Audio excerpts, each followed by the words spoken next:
So the way we fixed it is rather than asking photographers what they wanted, we flipped the script and built styles, about 10 of them, and said, you choose the one that matches your style best. And internally, we had already architected governance and recipes and formulas to hit those styles perfectly. That's how we solved it. I can see how that would have solved the customer problem, as in they weren't getting what they expected to get.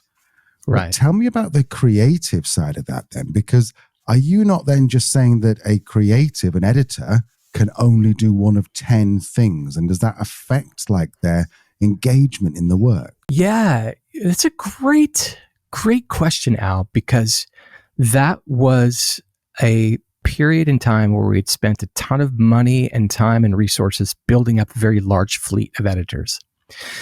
And they had all been on-ramped to have creative freedom. I would go back to the assembly line in a manufacturing plant for automobiles.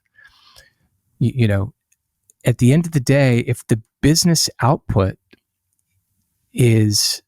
has stringent requirements on quality, you don't have the luxury of a business to say, oh, but the people on the floor need to be able to have the freedom to put on lug nuts and assemble the carburetor and put on the hood however they want, because, this is art. And that was the decision I had to make. Like, do I want to value a creative mindset and kill the business?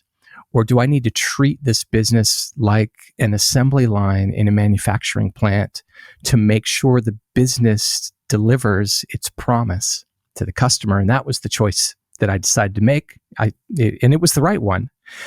But the sacrifice was, for those doing that work, all of the creativity really is ripped out. And that was challenging for a lot of people. We lost some really lovely people, but I get it. They were like, hey, I didn't sign up to basically be a cake maker where I have to follow the same recipe every time. I want more freedom in what I do, and I get it. So we were like, we hugged it out and let a fair amount of people go by their choice. And then we just focused on our superpower, and that really became a superpower because we finally understood what it took to deliver at scale and also make the customers happy.